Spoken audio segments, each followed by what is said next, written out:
சுவாமி தேவி உன் பாதாத்திர வைக்கி அனுதினமும் உன் உள்ளத்தில் குடிக்கொண்டு இருக்கக்கூடிய ஆதிலட்சுமி வணக்க செய்தியில் தேவி மனைவி அமைவது இறைவன் கொடுத்த வரம். உண்மை. தேவி ஆகிய மகாலட்சுமி இந்த ஆதிமாயனுக்கு மங்கை, அகில உலகத்திற்கு தனம் தானிய வீரம். இந்த 9 லட்சம் பதிலுள்ளும் நீ பதிவத்தை இந்த ஆண்டவன் திருவடியை வழிதபடியினாள் என்றும் என்றும் எல்லா மாங்களையும் மற்றும் நிலைக்க வாத்தியன் கணவர் ஆகினும் இன்று சங்குது வாடகையில் நான் உன்னை ஏன் அழைத்தேன்? எதற்காக என்ன தெரியுமா?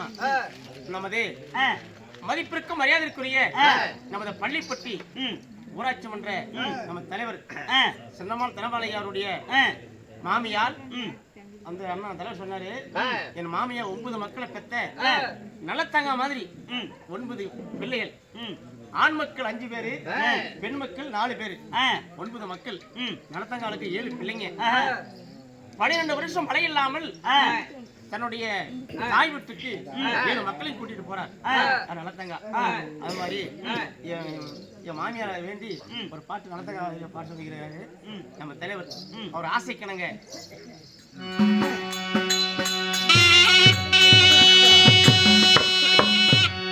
அம்மா 12 ஒரு வாரினோ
நாட்டுல வாழ்றாமா.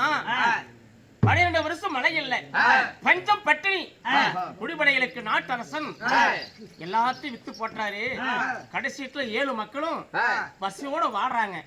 அப்பொழுது தன் புருஷனோட கேட்கறான், நல்லதங்க நான் தாய் வீடு போய் வரேன், ஒரு பெண்ணு குளத்திடத்துல சரியில்லைன்னா புகுந்த இடம் தான் போகணும், எது பிறந்த இடம்.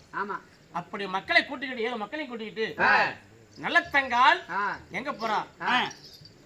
மதுரைக்கு காசி மகாராஜன் கூட பிறந்த அண்ணன் வீட்டுக்கு அங்க போனா மக்களுக்கு பசி ஆத்தலாமே அப்படின்னு போற கட்டம்.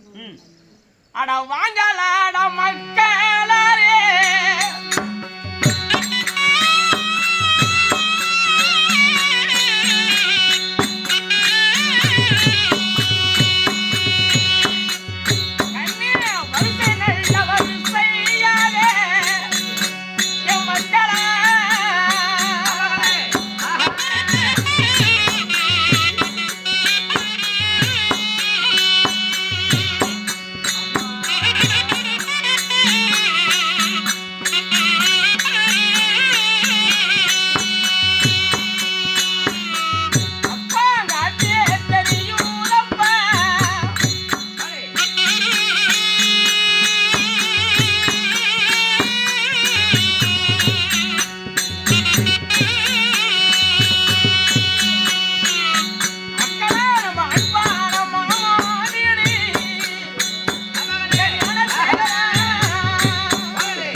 மக்களை கூட்டிக்கிட்டு தாயோடு போறான்.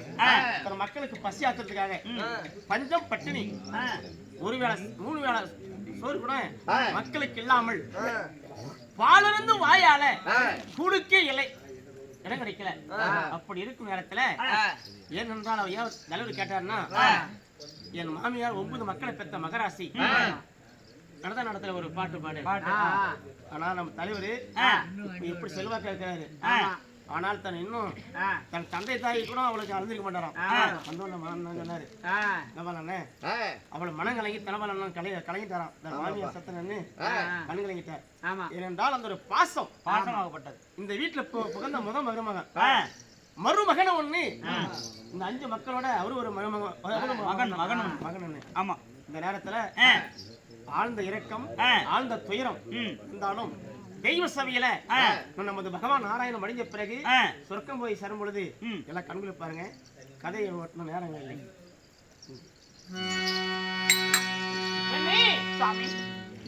இன்று நம்ம சங்குது வாரை எல்லாம் நீர்மயமாகிவிட்டது. எல்லாம் அழிவுற்றன. இருப்பது நான் மற்றும் மாமா ருக்மான் மகாலட்சுமி.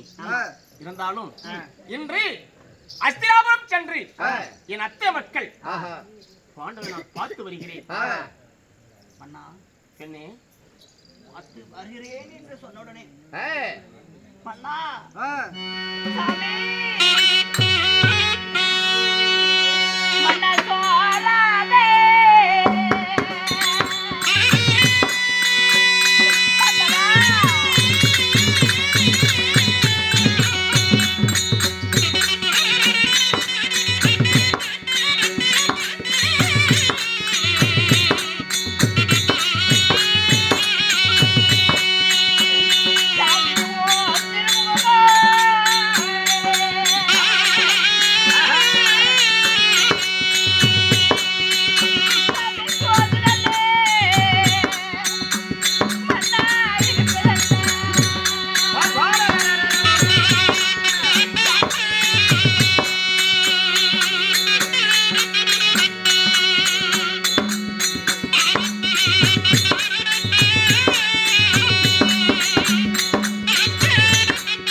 ஆண்டவரை பார்த்து வருகிறேன் என்று சொன்ன உடனே செந்தாமரை இருக்கும் முகமாகப்பட்டது வாட்டமாகிறது.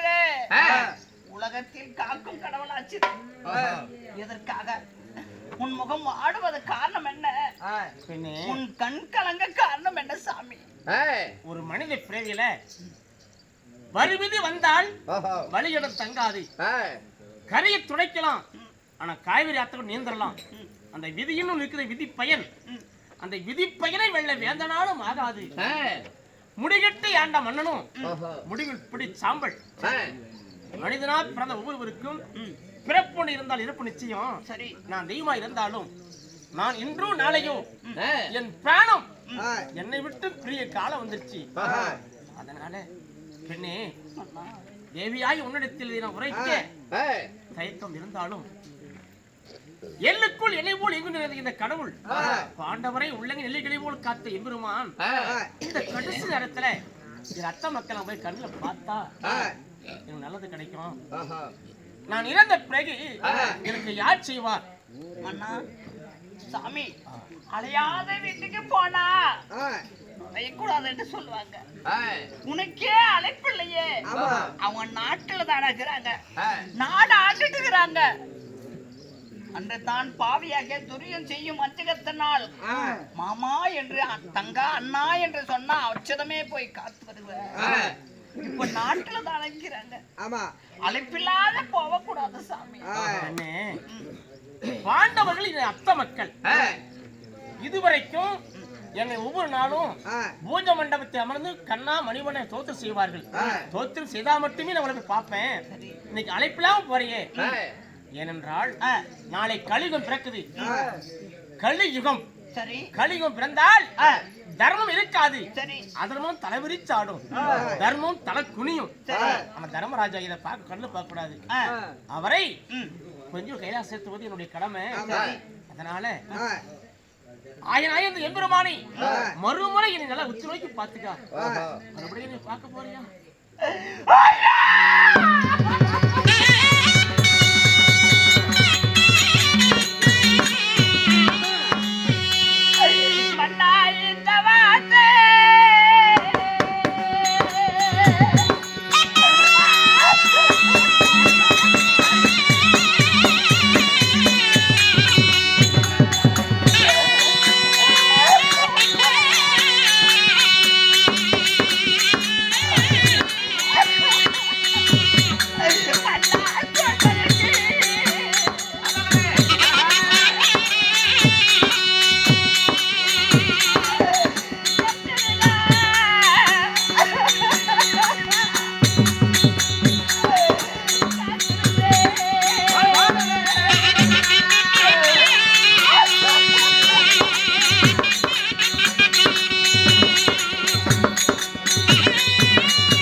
கலங்க வேண்டாம், இது விதியின் பயன். கடவுளா இருந்தாலும் இப்பிரவியில எனக்கு மரணம் நிச்சயிக்கப்பட்டது. ஒரு குழந்தை பிறந்த உடனே அதுக்கு என்ன பேரு? பிரசவம். என்ன பேருப்பா? பிரசவம். அன்று நினைக்கப்பட்டது. அந்த இறப்பும் பிறப்பும் உலகத்தில் யாருக்கான அதிசயம் தர்மராஜ் சொன்னது. கலங்க வேண்டாம், நான் முன்னே சென்றால் நீ பின்னே வா. இந்த பிறவியில் எனக்கு மனைவி அமைவது பெற்ற பாக்கியம். நான் அத்த மக்களை சென்று பார்த்து வருகிறேன். கலங்க வேண்டாம்.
பிறந்து உனக்கு மனைவியாக நான் நம்பினேன். கடவுளுக்கே இந்த விதிடா. இந்த பாவி என்ன செய்வேன்?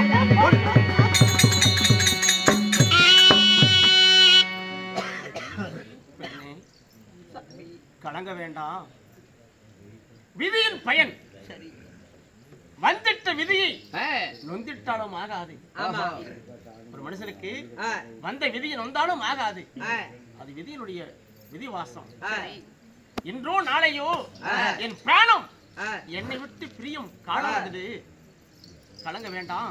முன்னே சென்றால் நீ பின்னே வா. பகவான் நான் அனுகிரகத்தால் நான் உன்னை வழி வைக்கிறேன். நான் முன்னே செல்கிறேன், நீ பின்னே வா என்று சொல்கிறேன். மன்னா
கிழக்க வெகு தூரம் ஸ்ரீரங்கம் மைகுடி வைகுந்தம் போக வழி ஒன்று சொல்றேன் கேக்குறீங்க.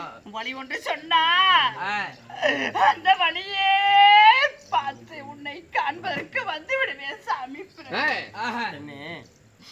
பகவான் இருக்கும் இடமெல்லாம் இன்பத்திலும் துன்பத்திலும் பங்கு கொண்ட மனைவி உன்னை எப்படி விட மாட்டேன். என்னுடைய தசாவதாரத்துல இது சேர்த்த வழி காமிப்பேன். கலங்க வேண்டாம். காலங்கள் இல்லை. நான் அஸ்தினாபுரம் சென்று என் தர்மரை சந்தித்து வருகிறேன். உன்னை விட்டு பிரிவதற்கு மனவல்லையே. பெண்ணே, கலங்குவதால் ஒண்ணுமில்லை. நான் வருகிறேன். நீ பின் பேசு, நான் பின் பேசுகிறேன். அண்டவா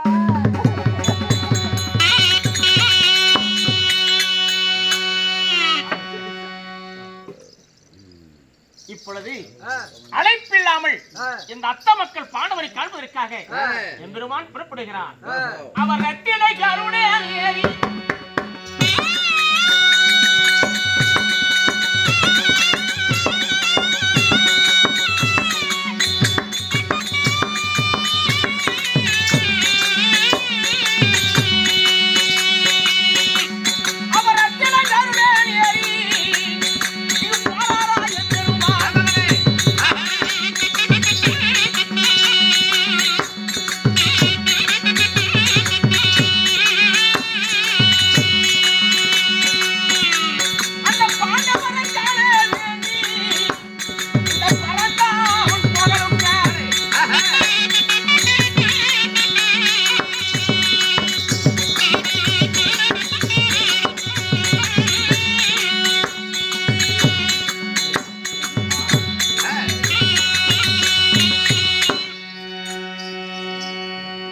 அஸ்தினாபுரம் பாண்டவர்களில் மூத்தோர் தர்மரை சந்திக்கணும்.